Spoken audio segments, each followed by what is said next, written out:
ایک بہت ہی خوبصورت آیت مبارکہ ہے سورہ البقرہ کی، صبغۃ اللہ ومن احسن من اللہ صبغۃ۔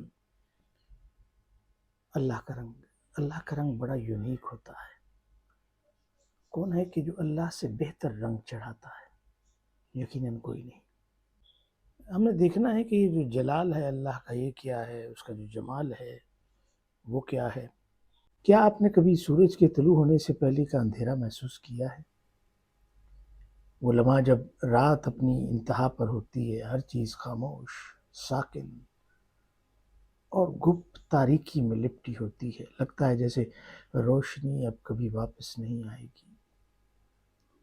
لیکن وہی اندھیرا سب سے زیادہ گہرا نئی روشنی کے طلوع کا اعلان ہوتا ہے۔ زندگی میں بھی کبھی کبھی اللہ تعالیٰ ہمیں ایسی ہی تاریکیوں سے گزارتا ہے۔ جلال سے جمال کا سفر۔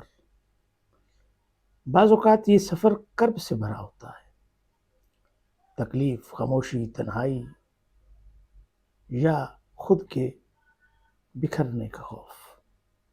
لیکن یاد رکھیے، ہر ٹوٹ پھوٹ ایک نئی تعمیر کا آغاز ہوتی ہے۔ یہی تو راز ہے، جلال توڑتا ہے تاکہ جمال جوڑ سکے۔ یہی ہے صبغۃ اللہ، اللہ کا رنگ۔ یاد رکھیے، جمال اور جلال دونوں وجہ اللہ کے مظاہر ہیں۔ جب آپ کائنات کی وسعت میں حیرت سے دیکھتے ہیں تو الجلیل بولتا ہے۔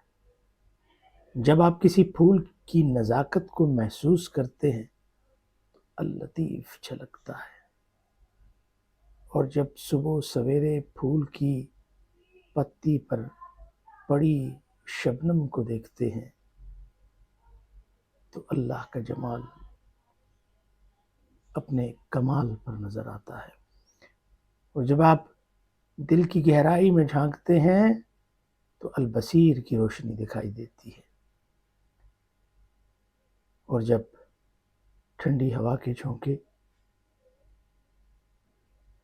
پتوں سے ٹکراتے ہیں اور اس ہوا سے کھیتیاں لہلہاتی ہیں تو جو سنگیت بجتا ہے، تو وہاں آپ کو یقیناً السمیع کی جھلک نظر آتی ہے۔ اپنے دل کی کھڑکیاں کھولیں، باطن کی گرد کو ہٹائیں اور اللہ کے جمال کو ویلکم کریں۔ یاد رکھیں، آپ تاریکی کے لیے نہیں بنے، آپ روشنی کے امین ہیں۔